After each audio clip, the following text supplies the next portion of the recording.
Saudara-saudari, selamat pagi. Hari ini kita sampai di kitab Ulangan pasal kelima. Hari ini Pastor Hokit yang menyampaikannya. Satu pasal yang dengan tegas Tuhan berfirman.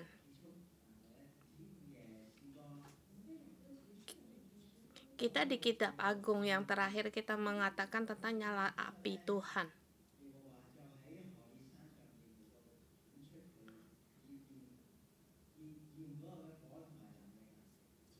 Hari ini juga mengatakan nyala api Tuhan di Gunung Horeb dan kekuatannya, penuh dengan kemuliaan, penuh dengan kuasa. Sesungguhnya kamu bisa memikirkan, membayangkan orang-orang yang di kaki Gunung Horeb yang mengadakan perjanjian Tuhan, bagaimana perasaan mereka ketika mereka melihat nyala api Tuhan. Mereka sangat takut. Masalahnya apakah juga kalau kita melihat nyala api Tuhan ini, kita juga akan takut. Dan kemudian apa yang pun tidak terdengar.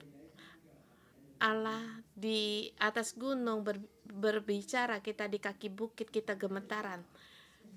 Tuhan berfirman, kita mendengar. Adakah kita binasa? Musa mendengar suara Allah. Musa yang memberikan hukum Taurat lewat Allah, diberikan Allah lewat Musa. Apakah dia mati juga?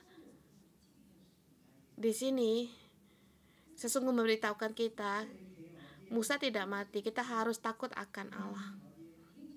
Kita harus dengar dengan jelas, sesungguhnya kamu tidak akan mati. Kalau kamu mendengar dengan jelas, kamu akan hidup. Tetapi aku tahu, kalau aku orang Israel, masa lalu hidup tidak punya arah dengan sembarangan. Kalau kamu marah dengan aku pun marah sama kamu. Seluruh bumi berzina, kita pun ikut berzina. Merasa orang demikian, kita pun melakukan yang sama. Tetapi pada saat kita menghadapi Allah yang berbicara di nyala api, kita takut karena kita pun menyembah berhala, karena kita juga yang sembarangan. Apa yang maksud dengan sembarangan? Yaitu diri sendiri adalah berhala, yang melakukan apa yang diinginkan, kerja sendiri. Aku sendirilah Allah, akulah segalanya. Orang Israel sesungguhnya hanya takut satu masalah, yaitu cambuk Raja Fir'aun. Pada saat dipukul mereka takut. Hanya bekerja, tidak ada makan, mereka takut. Kalau demikian, kita merasa seperti binatang hidup. Hari ini Allah di atas gunung berbicara, menyatakan kekudusannya, agar kita tidak usah lagi menjadi binatang. Kamu bisa hidup sebagai manusia, sebagai di mana Allah pertama kali yang menciptakan manusia. Dialah manusia seperti manusia itu. Kalau kamu takut, maka kamu akan punya tujuan hidup yang jelas, bukan cambuk itu. Kita hidup dalam kekalahan, dalam nyala api Tuhan. Saya beri tema hidup dalam nyala api yang berbicara dengan keras, yang memberi kehidupan dari 10 berkat firman. 10 perintah firman Tuhan. 10 perintah Tuhan. Pertama, Allah yang mengadakan perjanjian dengan manusia. Orang Israel tidak terpikir mengadakan perjanjian dengan Allah, tetapi kita di tengah satu ajaran agama, tempat itu siapa dewa itu, kamu akan menyembah dia. Kamu menyembah dia karena dia berkuasa. bukan karena dengan dia ada hubungan, seperti kamu pergi ke tempatnya penyembahan berhala Wong, Tuan Wong. Kalau kamu bertanya kepada apakah kamu mencintai Mr. Wang, kamu bodoh. Kalau ditanya Mr. Wang apakah mencintai kamu, kamu juga bodoh. Karena tidak ada hubungan yang jelas, hanya satu tukar menukar, yaitu pertukaran antar ajar agama. Tapi mengapa dia menjadi orang yang kudus? Kita pun tidak perlu peduli, jadi tidak mau tahu. Tetapi hari ini Allah kita mengadakan perjanjian dengan kita. Dia memberitahukan kita dia Allah yang bagaimana. Dan kali ini perjanjian ini di bawah kaki gunung Horeb di dataran padang. Bagaimana Tuhan mengadakan perjanjian dengan mereka. Pertama, dengarlah ketetapan dan pengaturan yang ditetapkan, kamu harus pelajari dan melakukannya dengan setia.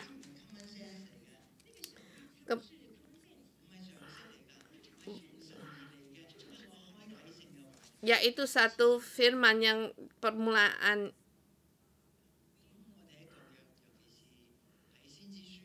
kita melihat di perjanjian lama, di kitab para nabi dan juga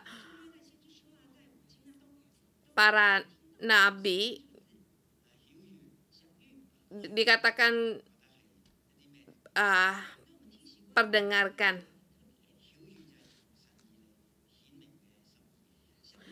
Perdengarkan yaitu satu yang dari Allah, bukan dari perbuatan kita atau kita dengan kira untuk mengadakan sendiri peraturan,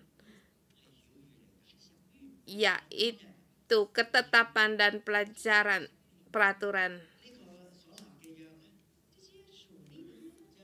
Perjanjian ini, aku dengan kamu ada hubungan, dan juga terbalik, kamu dan aku ada perhubungan. Aku adalah Allahmu dan kamu adalah umatku.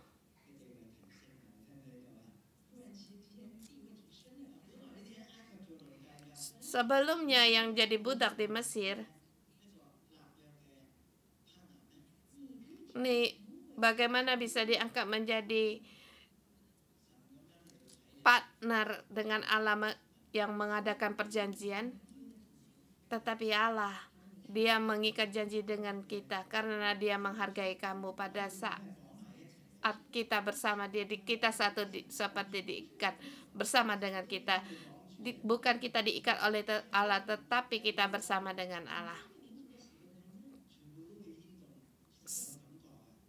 Dan semuanya apa yang dilakukan oleh para suku ini, semuanya Allah juga bisa merasakan. Dan juga perjanjian ini bukan dengan nenek moyangmu, tetapi dengan kita yang ada pada hari ini, pada kita yang semua ini masih hidup. Pada saat kita membaca kitab Ulangan pasal 66 ayat 31 dan 32, di situ dilihat setiap tahun perjanjian ini diperbaharui, baik laki-laki, tua dan muda, baik orang dan ada orang asing. Di setiap tahun Allah berfirman, aku memerintahkan agar membaca perjanjian ini agar kamu tahu aku adalah ada yang yang mengikat janji dengan kamu, yang mengadakan perjanjian bagi yang hidup, bukan yang masa lalu. Jadi mereka bisa di Gunung Horeb mengadakan perjanjian dengan Allah karena itu janji Allah dengan Abraham. Allah mengikat perjanjian dengan Abraham, Ishak dan Yakub sehingga mengutus Musa menyelamatkan mereka. Dan hari ini Allah mau menjadi Allahnya mereka, menjadi Allah mereka. Yang hari ini di ayat keempat dikatakan, Tuhan telah berfirman, bertetapan muka dengan kamu di gunung dan di tengah-tengah api.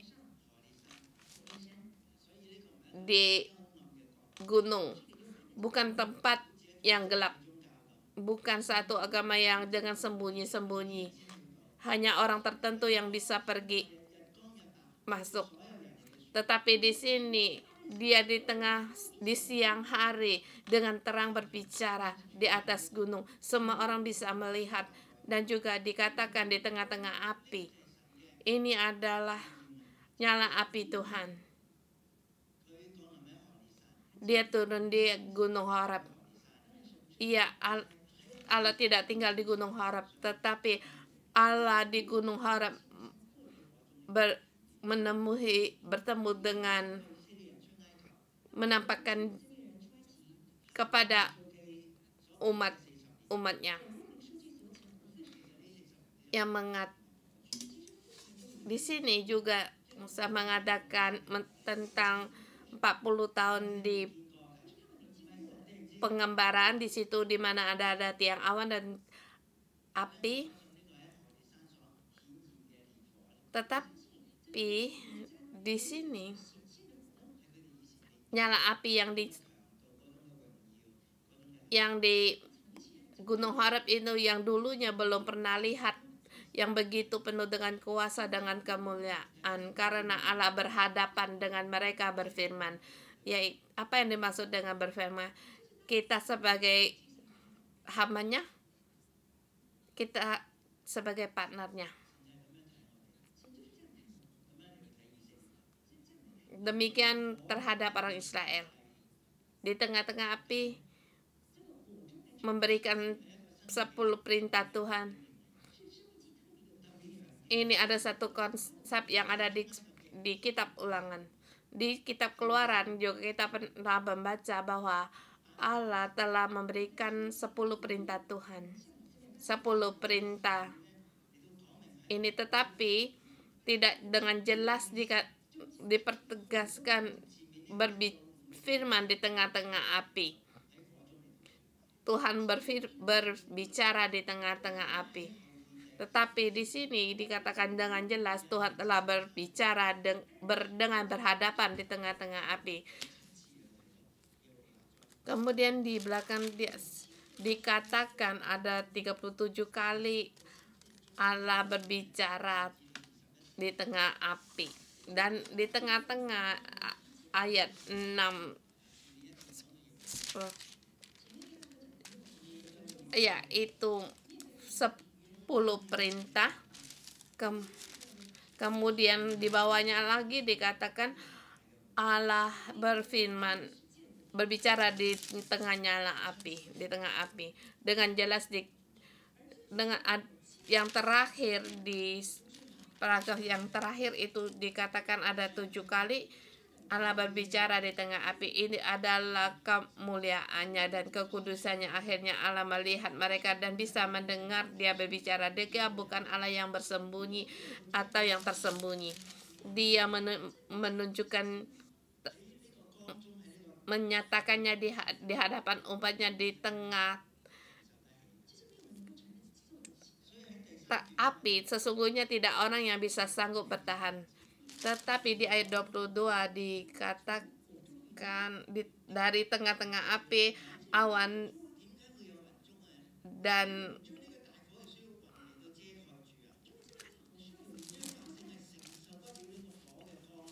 di sini mengapa menggunakan tiang api? Karena dengan awan menuduhnya, karena umat tidak sanggup bertahan. Kemudian ditambah lagi dengan kegelapan. Di kegelapan di sini Allah berbicara dengan umatnya, tetapi ini bukan singa Allah. Tetapi karena kegelapan ini bukannya sifat dari Allah, tetapi karena Allah, dia melindungi umatnya dari kuasa kegelapan. Seperti kita kalau melihat matahari, kita melihat dengan kacamata hitam, tapi demikian pun kita tidak bisa memandang dengan lama, karena kacamata hitam ini adalah juga seperti kegelapan yang Tuhan yang melindungi kita. Bagaimana kita melihat kemuliaan Allah? ayat 6 sampai dengan 22 adalah 10 perintah. Penyampaian 10 perintah Tuhan. Di sini ada 10 peraturan dan ketetapan.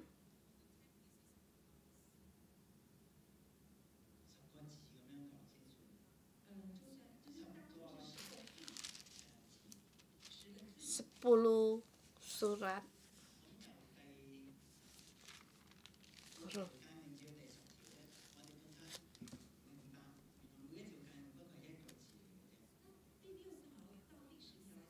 Perintah 6 sampai 10 salah satu yaitu satu kata perintah. Jangan.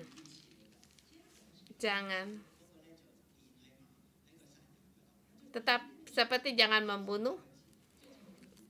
Sesungguhnya hanya satu sesama, tetapi jangan membunuh. Sesungguhnya untuk membunuh ayam pun tidak boleh karena harus menghargai nyawa hidup.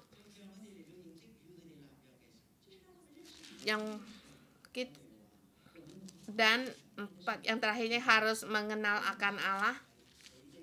Aku adalah Tuhan Allahmu. Hanya satu Allah yang hidup.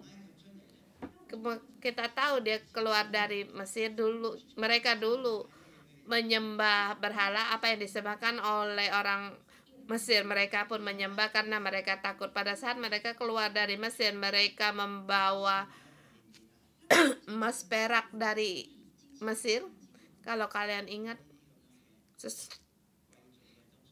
di situ banyak barang-barang berharga ini.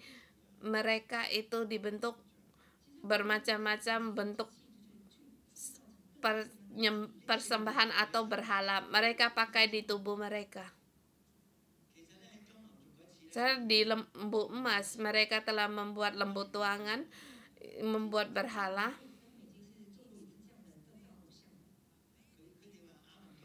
Dia berkata, Harun yang menyuruh kami mengambil emas ini, dilemparkan di situ, dan lembu pun keluar. Kalau ini seperti berbohong, masa kalau sekali emas dibuang di api, maka lembu tuangan pun keluar? Pasti akan dengan perbuatan tangan sendiri. Walaupun berhala emas ini mengadakan ada perubahan, baik itu perbuatan dari tangan orang yang dibuat menjadi satu lembu yang emas yang besar. Tetapi ini bukan Allah yang membawa mereka keluar dari Mesir. Allah dengan jelas, akulah Tuhan yang membawamu keluar dari Mesir. Mereka belum pernah mendengarkan. Seperti nenek moyang mereka pun mereka tidak kenal.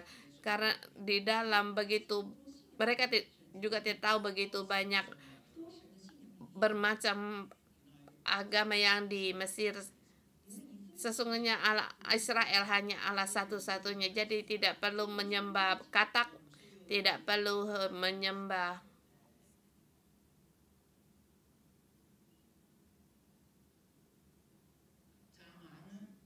belarang, tidak perlu menyembah kucing, anjing, sapi, hanya menyembah Allah.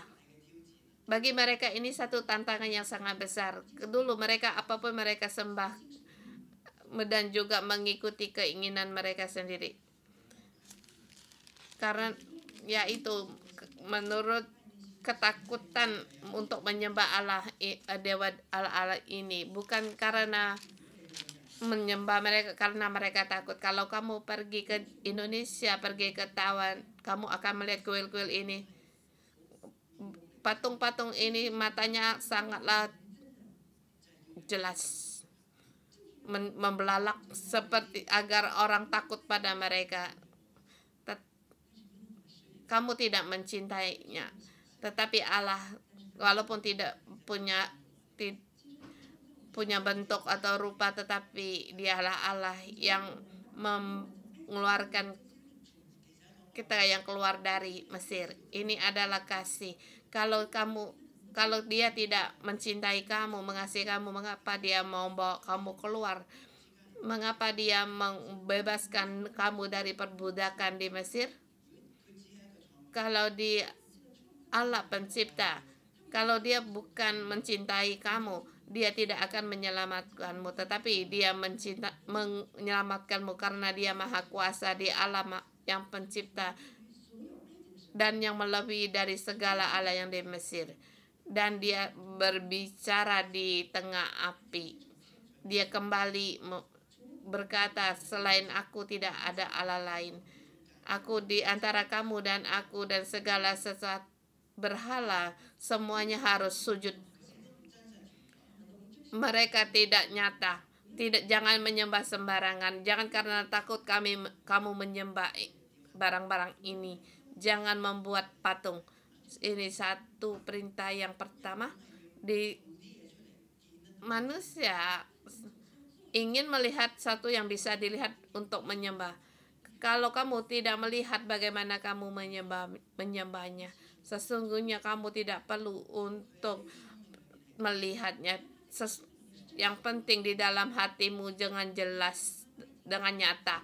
Seperti ibu saya telah meninggal bertahun-tahun, tetapi pada saat mata saya ingin melihat dia, rupanya ada di mataku, sangat jelas ada di dalam hatiku. Sesungguhnya tidak perlu dilihat oleh mata, tetapi kalau ada hubungan yang erat dengan dia, maka dia akan hidup di dalam hatimu. Aku merasa kasih itu melebihi dari gambaran yang bisa dilukis untuk diutarakan. Kalau kamu tidak ada hubungan dengan dia, kamu melihat, kamu pun bisa lupa. Tetapi kalau kamu ada hubungan dengan dia dan kamu mengasihi dia dan dia mengasihi kamu, kasih ini satu LD yang sangat jelas ada di dalam hatimu. Allah ingin orang Israel demikian mengenal akan dia.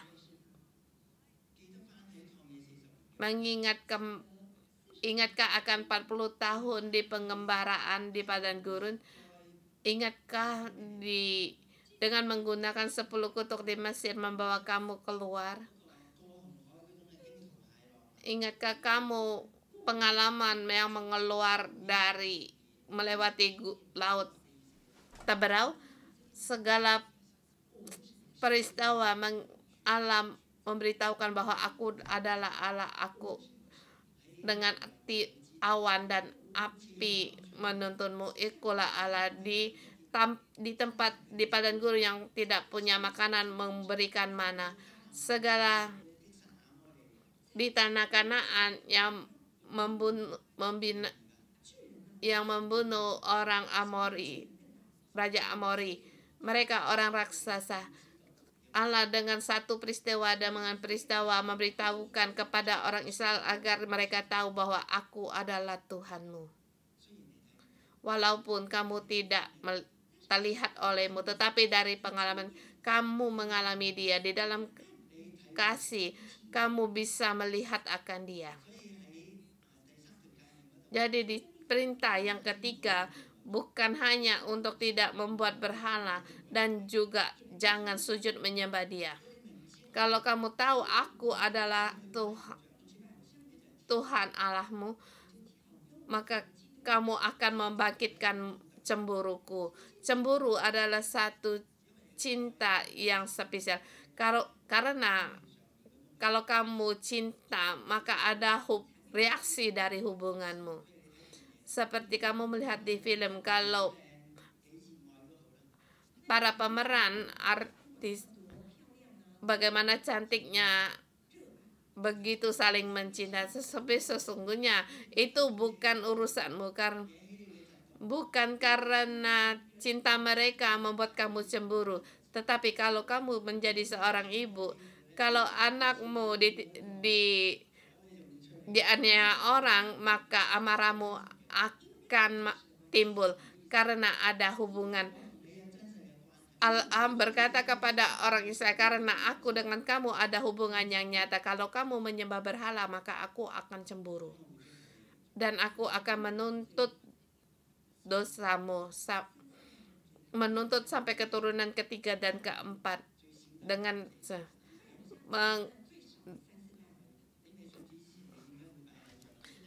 kalau penyembah berhala sekitar 3-4 keturunan sebelum kamu percaya Tuhan, mengapa kamu juga menyembah berhala? Mengapa? Karena ayah ibumu juga menyembah berhala, membawamu pergi. Jadi di sini setidaknya ada 2-3 keturunan, 3-4 keturunan. Ini satu istiadat. Maka Allah mengatakan akan menuntut kamu sampai keturunan ketiga dan 4, sampai keturunan ada putus terpisah dari dosa ini. Tetapi kalau kamu mengasihi aku, menyembah aku, maka aku akan memberkatimu sampai beribu-ribu keturunan. Jadi jangan lupa akan ketetapan peraturan Tuhan. Harus dengan setia menyembah Dia. Jangan mengontrol Allah. Jangan menggunakan doa untuk mengontrol Allah. Bukan dengan menggunakan namanya kamu, apa yang kamu perbuat dan apa yang kamu doakan pun dijawab. Dan jangan menggunakan namanya untuk berbuat satu yang besar. Saya pernah mendengar seorang murid, dulu dia percaya Tuhan, setelah dia percaya Tuhan, dia di situ berjudi kuda. Dia pun menghafal doa Bapa Kami sampai dia tahu bahwa Allah dengan dia dengan berjudi kuda ini tidak ada hubungannya. Jangan menyebut nama Allah dengan sembarangan. Di ayat keempat, yaitu ingat dan kuduskanlah hari Sabat. Ini yang saya merasa ini yang bisa memberikan menikmati anugerah Tuhan. Dulu menjadi hamba, sekarang saatnya baik-baiklah untuk di hari Sabat Tuhan untuk istirahat. Di UK, Inggris, mereka menjadi tempat yang bekerja sebagai pekerja di gereja, tidak ada waktu istirahat. Allah memberitahukan kita setiap hari harus menghargai hidup kita. Ada satu hari, ada garis, satu ketetapan, satu hari untuk menghadapi Tuhan. Kalau di sini kamu satu hari pun kamu tidak bisa menyisakan waktu untuk menghadapkan Allah, bagaimana kamu mengasihi Allahmu selain di hari Sabat bisa mengasihi Allahmu dan juga memulihkan kekuatan atau kesegaran dalam tubuh kita agar kita bisa istirahat. Ini satu yang baru, masalah yang baru. Setiap dalam hidup ada step. Dulu jadi budak tidak ada istirahat, tetapi kamu di 6 hari bekerja, hari ke-7 kamu bisa istirahat. Ini manusia mulai punya step. Bagi kita sangat penting untuk mendekat pada Allah. Kita datang, kita menguduskan hari Sabat. Dengan mengadakan hari Sabat kita bisa menikmati hari libur. Dulu kita tidak bisa karena di hari Sabat pun kita bekerja, tetapi sekarang kamu bisa untuk bersabar dan istirahat satu hari, karena hidup kita bukan dari keberuntungan, tetapi ini pemberian dari Allah. Semua pekerjaan atau milik kita adalah yang terbaik diberikan dari Allah, bahkan tidak bisa dibeli dengan uang. Siapa yang bisa membeli udara ini? Siapa yang bisa membeli matahari? Siapa yang bisa dengan uang membeli air hujan? Seperti yang tadi dibicarakan, satu yang berharga yang tidak bisa terbelikan oleh uang, walaupun hanya senafas dari udara. Minum beberapa teguk air, beberapa hari tidak ada matahari. Kalau kita sehari tidak ada udara, matahari, air, kita akan lemas. Segala sesuatu itu pemberian Tuhan dengan cuma-cuma, bukan dengan usaha kita dengan susah payah untuk mendapatkannya. Di perintah yang kelima, hormatilah ayahmu dan hormatilah ibumu. Dua, menguduskan hari Sabat dan menghormati orang tuamu. Ini adalah satu yang positif.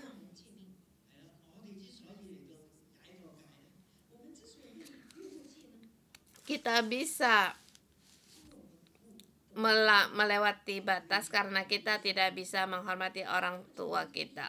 Sesungguhnya hidup ini pemberian dari Allah. Maka kita tahu dari kecil kamu bisa mendengar ibumu, kamu jangan serahkan, jangan uang. Kalau orang memberi uang padamu untuk bekerja pada waktu kecil, kamu tidak mau. Hormatilah ayahmu dan ibumu agar kamu diberkati. Tuhan memberikan kita agar hidup kita diberkati. Dari kita, permulaan kita dari menghormati ayahmu dan menghormati ibumu. Tuhan ingin agar kita, segala pemberian Tuhan kita dapati, kita menerima. Bukan hanya matahari, air. Kalau ini tidak ada, kamu apapun kamu tidak miliki. Tuhan memberikan satu tempat bagi mereka, menjadi satu suku, agar mereka bisa istirahat melewati 4 musim setiap tahun. Menurut hari raya yang ditetapkan oleh Tuhan, mereka hidup dan menurut ketetapan, dan tidak lagi hidup seperti budak. Terima kasih Tuhan, kita hari ini bisa menikmati hidup dan kita punya step sendiri. Dan di belakang jangan membunuh. Intinya kita harus menghargai nyawa. Setiap kehidupan pemberian dari Tuhan menurut rupa dari hutan. Karena Dia pun kudus, maka Dia katakan jangan berzina.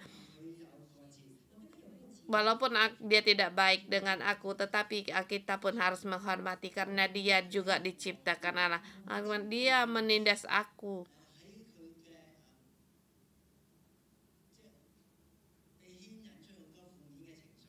Aku dipenuhi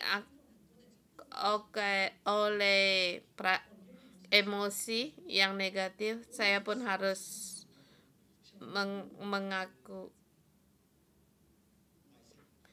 Karena Allah akan melindungiku dan menghargaiku. Kemudian jangan di sini, jangan kebencian atau kemudian semua serahkan pada Tuhan. Kita harus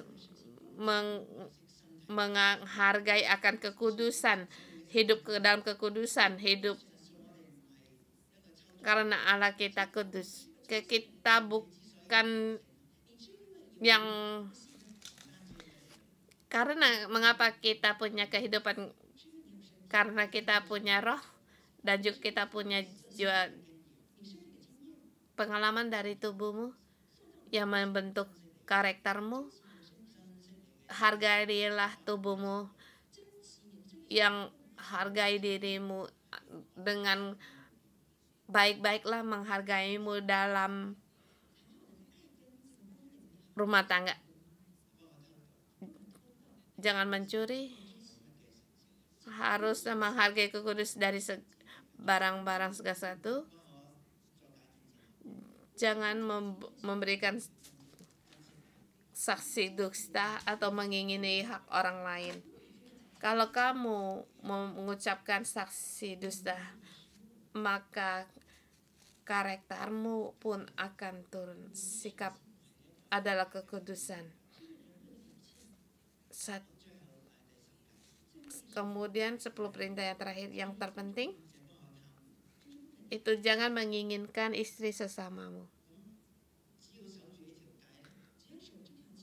Kalau mengikuti satu perintah ini, baik kamu jangan membunuh, berzina, jangan mencuri, mengucapkan saksi dusta, semua ini ada di dalam hidup kita akan diubah. Karena kita bisa mengubah hati kita. Dan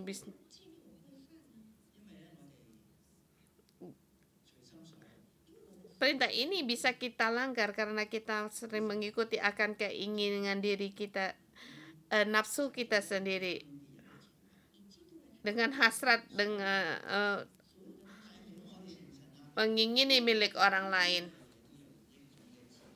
Kalau kita ada perjanjian dengan Allah Tuhan, seperti ada yang satu yang menguntungkan dan ada kekudusan. Seperti waktu pun milik Tuhan, segala sesuatunya dalam Tuhan. Karena keterbatasan waktu, kita sampai di 23 sampai 33. Sebelumnya telah dikatakan Allah berkata di tengah api, maka dia dengan menggunakan awan untuk mendudungnya, karena dia tahu kelemahan kita. Di dalam kegelapan dia menyatakan dirinya sendiri. Sesungguhnya dia adalah Allah yang penuh dengan kemuliaan. Tetapi karena dia menciptakan dia dalam kegelapan pun menyatakan kemuliaannya. Dalam kegelapan menyatakan suaranya di atas. 23-24. Mendengar suaranya dari tengah-tengah api. 26.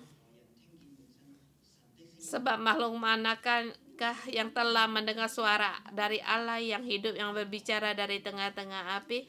Allah bukan hanya menerangkan 10 perintah, tetapi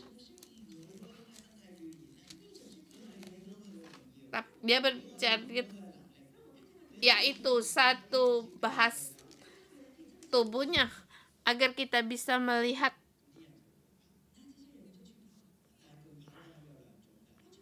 Tapi orang-orang pada takut.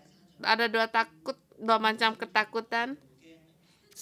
Pada saat Musa melihat semak belukar yang terbakar, apakah dia pun menutup wajahnya? Dia pun bisa takut. Tapi Musa mendengar Allah, dia menanggalkan kasutnya, bukan di tengah-tengah api dia kita bisa binasa, tetapi dia Allah yang penuh dengan kemuliaan.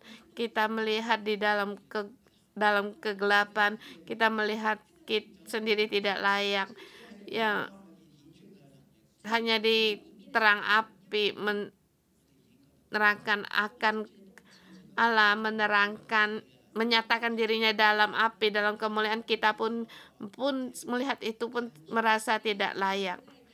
Kamu bayangkan kalau kamu naik pesawat seperti astronot yang pergi ke menuju matahari, maka kamu akan merasa semakin takut karena ini adalah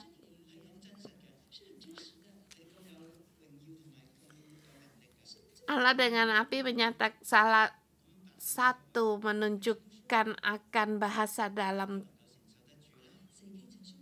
penyataan dirinya.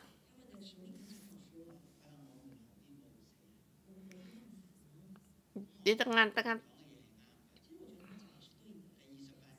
di ayat 24 Allah berkata, ketika Tuhan mendengar perkataanmu, sedang aku mengatakan kepadamu, berfirman kepadaku, aku pun merasa itu, iya, telah mengatakan bangsa itu telah katakan kepadamu, sekala dikatakan ini mereka itu baik. Allah menciptakan dia baik. Dia tahu bagaimana menyelamatkan kita.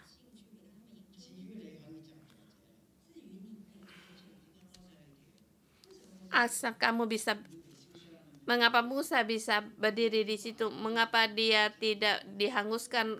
Mengapa tidak gemetar akan firman? Ini karena Tuhan dengan Musa dengan Tuhan ada hubungan yang erat. Dia menyertai Musa 40 tahun di semak belukar terbukar Musa itu. Tetapi api itu tidak membakar semak belukar itu. Selain Musa yang keluar dari 40 tahun dan juga umat Israel, mereka pun mengalami akan awan dan tiang Tuhan, tidak terbakar, tidak dibinasakan, asal mereka berpegang pada dan melakukan perintah Tuhan. Perintah ini yang membuat mereka hidup, yang memberkati mereka, bukan membinasakan mereka. Perkataan ini yaitu untuk menguduskan mereka agar seluruh bangsa suku yang keluar dari perbudakan, agar mereka menjadi umat yang kudus. Kita mohon Tuhan untuk memberkati kita menghadapi nyala api Tuhan. Kita punya tanggapan yang benar. Kita berdiri di hadapan Allah.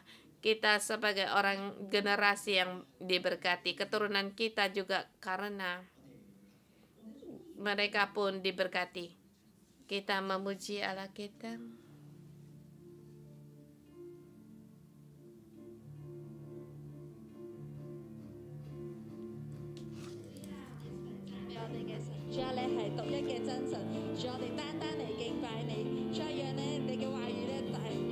Haleluya, kami terima kasih Tuhan, Engkau Allah kami satu-satunya tempat kami untuk memuji dan memuja Engkau.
Mari kita puji Allah kita.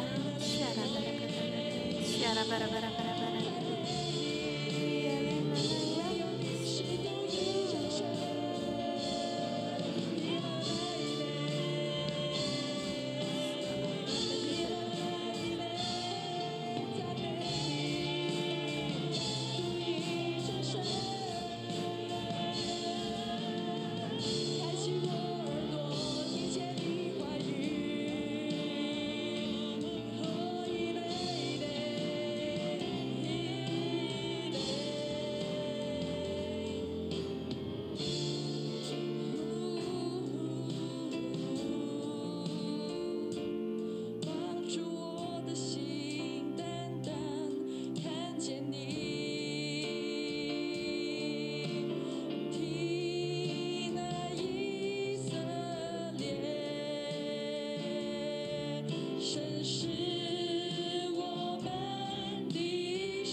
Kami memuji Engkau membawa kami mengenal Engkau sebagai Allah kami, dan mengadakan hubungan yang nyata dengan kami.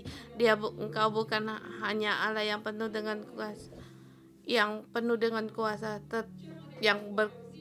kuasa, tetapi Engkau Allah yang menyelamatkan kami yang dari perbudakan. Engkau yang Allah yang menyelamatkan kami dari kehidupan kami yang tidak punya langkah. Saudara semua, kamu mengucapkan syukur, kamu menghitung bagaimana Allah yang membawa kamu dari perbudakanmu. Tuhan, kami bersyukur dan terima kasih Tuhan, Engkau Allah dalam keluarga kami.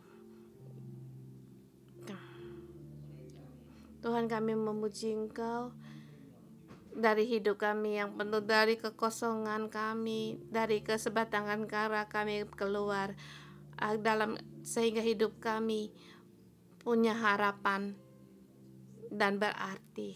Terima kasih Tuhan.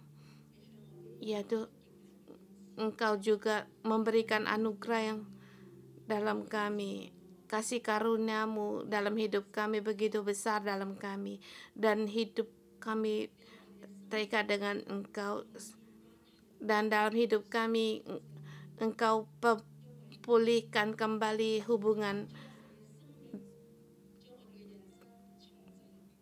Engkau memperbaiki hidup kami. Terima kasih Tuhan Yesus. Saudara semua, Allah mengasihi kami. Dia memberikan perintah Tuhan agar kita bisa hidup dan diberkati.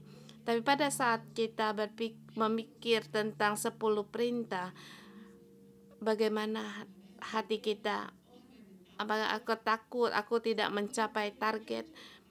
Apakah Tuhan lewat 10 perintah ini akan menghukum?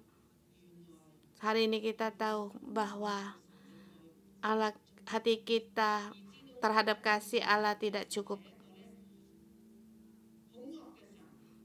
Yang kita pikir Allah itu takut, dia berpegang pada perintah, dengan perintah ini untuk menghukum kita. Jadi hanya itu kita pegang. Jadi kita mohon agar Roh Kudus agar mencurahkan kasih Tuhan. Kalau kamu merindukan kasih Tuhan, kalau kamu melihat seperti perintah Tuhan ini, Allah satu-satunya yang menyelamatkan aku, yang mencintaiku. Dia adalah Allah Bapa surgawiku. Dia Allah Bapa surgawiku yang menciptakanku, yang menyelamatkan aku. Dia satu-satunya bagiku. Mari kita mengangkat tangan kita, dalam hati kita, kita berseru pada Allah Bapa surgawi.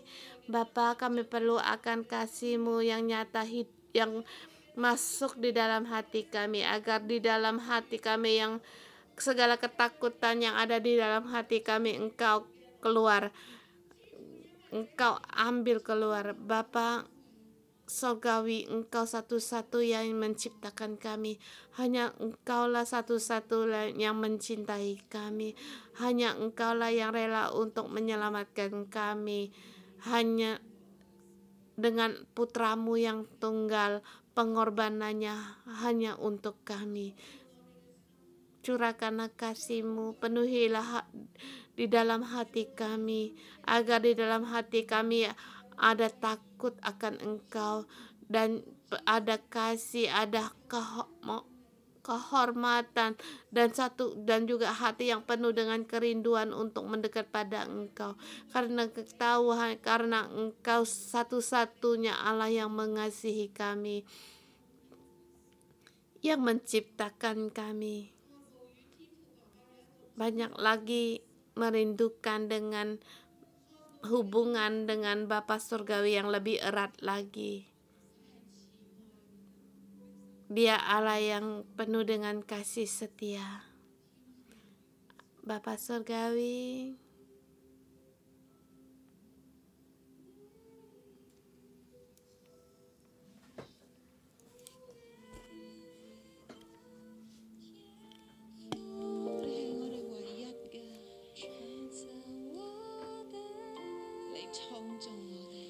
Engkau menciptakanku, satu-satunya Allah.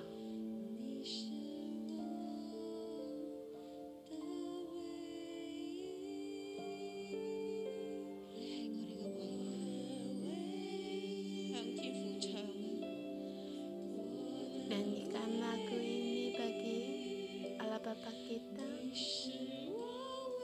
Engkau satu-satunya, Engkau satu-satunya Bapa surgawi yang menciptakanku, yang mengasihiku, Bapa yang mengasihiku. Engkau satu-satunya bagiku.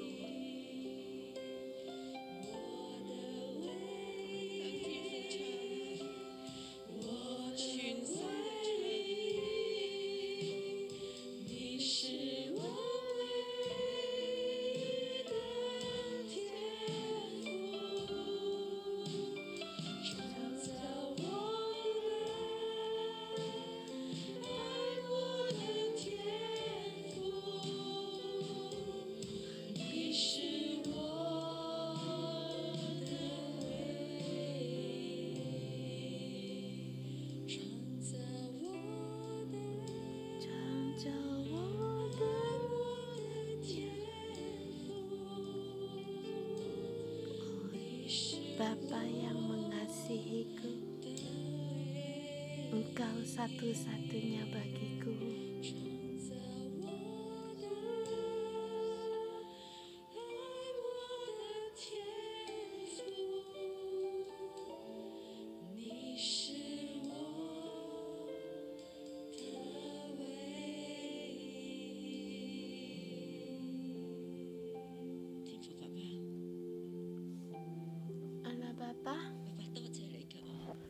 berterima kasih atas kasih-Mu, atas cinta-Mu.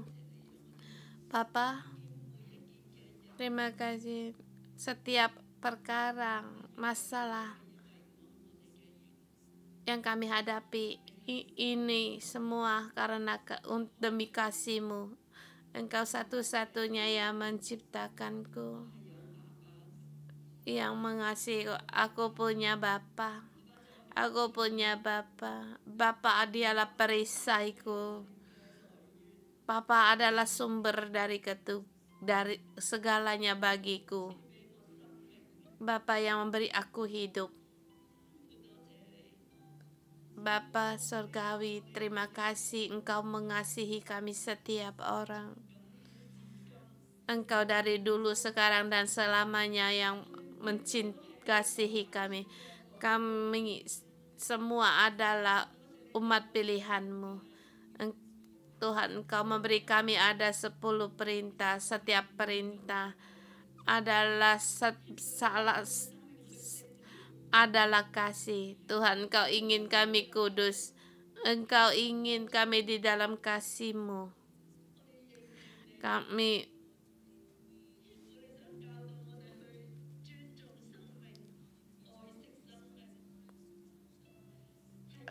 Bapa, Engkau mengajar kami untuk menghargai, hidup. Tuhan, Engkau ingin memberikan kami agar kami dapat hidup dan diberkati dengan menghormati orang tua kami. Tuhan, Engkau ingin kami hidup bisa mendapatkan kepuasan. Kamu tidak ingin kami untuk menginginkan milik orang lain, karena Engkau sendiri yang menyediakan bagi kami. Tuhan, Engkau memberikan kami hari Sabat agar kami di dalam-Mu mendapatkan kekuatan yang baru, pemulihan yang baru. Bapa, segala ciptaan-Mu sungguh baik. Terima kasih atas kasih-Mu yang ada dalam hati kami, dan kami deklarasikan perintah pertama itu sangat yang terpenting. Karena kasih-Mu, karena ciptaan-Mu, karena Engkau satu-satunya di dalam hidup kami.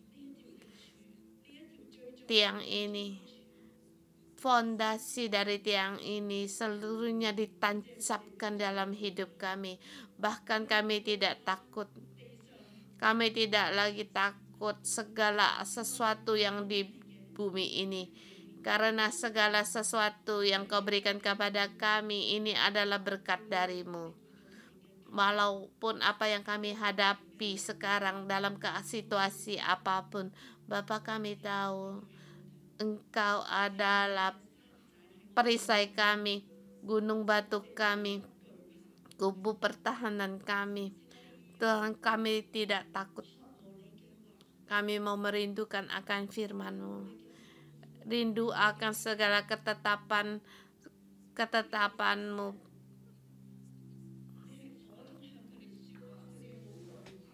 Seperti orang Israel, mereka takut karena mereka tidak mengenal Engkau. Tetapi kami hari ini, Tuhan, kami mengenal Engkau.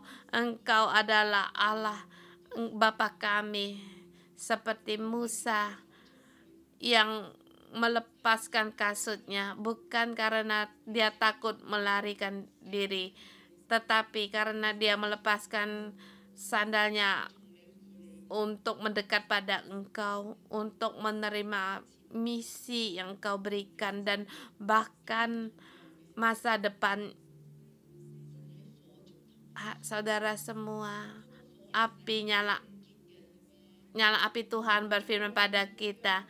Nyala api itu kekudusan, nyala api itu keabadian, nyala api itu penuh dengan kekuatan, bukan untuk membinasakan kita. Tuhan telah membebaskan ketakutan. Tuhan, kami mau mencintai Engkau, mau menghormati Engkau. Berfirman-Lah Tuhan. Saudara semua,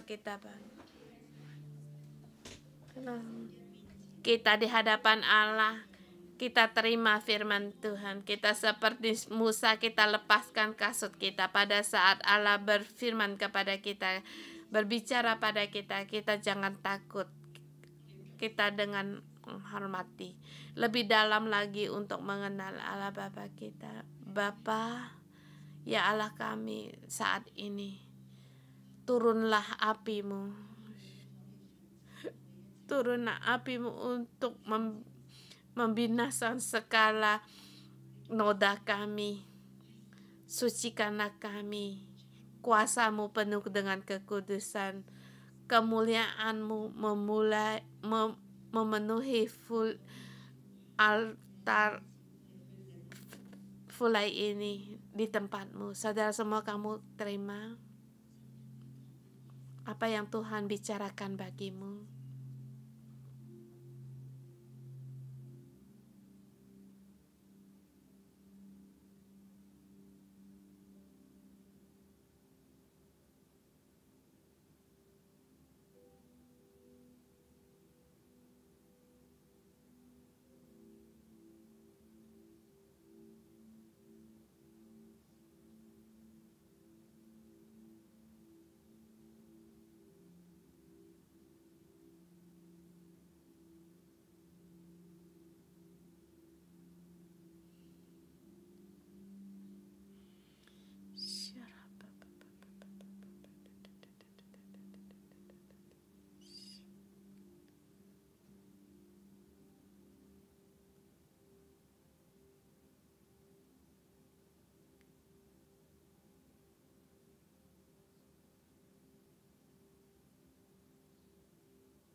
Saya mendengar Tuhan berfirman kepada kita, anakku, di dalam kasihku jangan tidak ada takut.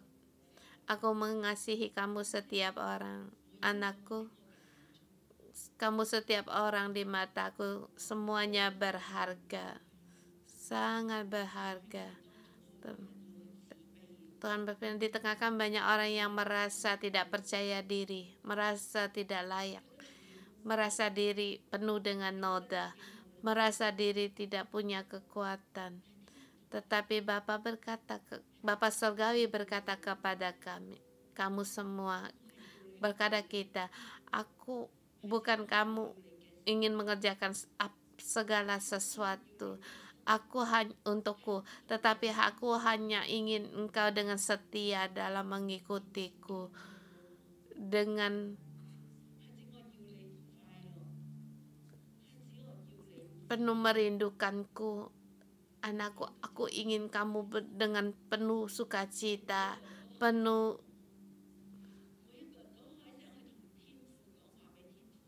sukacita. Ini kasih Bapa, kasih Bapa, Bapa yang mau memberkatimu, Bapa yang mau memberkatimu. Beritahu kepada Allah Bapa, kamu mau mengikuti Dia, merindukan Dia.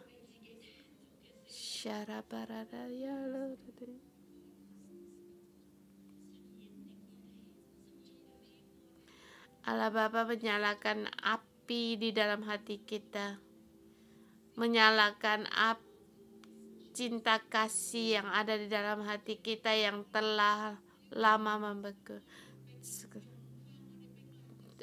Tuhan, dengan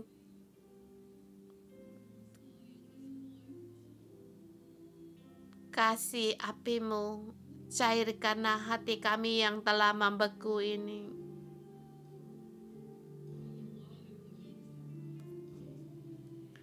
Yesus, dengan kasih kita memberitahu pada Tuhan, Tuhan, kami merindukan Engkau.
Di ayat 22, firman itulah yang diucapkan Tuhan kepada seluruh jemaatmu dengan suara yang nyaring di gunung dari tengah-tengah api, awan, dan kegelapan, dan tidak ditambahkan apapun. Dan apalagi ditulis semuanya pada dua loh batu, lalu diberikannya kepadaku. Firman ini, perintah ini ditulis dalam dua loh batu. Hari ini juga Tuhan dengan nyala apinya menulis perintah ini, firman ini di dalam hati kita, agar kita dengan kekudusan mengikuti Tuhan. Tuhan, firman-Mu dengan nyala apimu sekarang Engkau tulis di dalam hati kami. 10 perintah, setiap perintah Engkau tulis di dalam loh hatiku.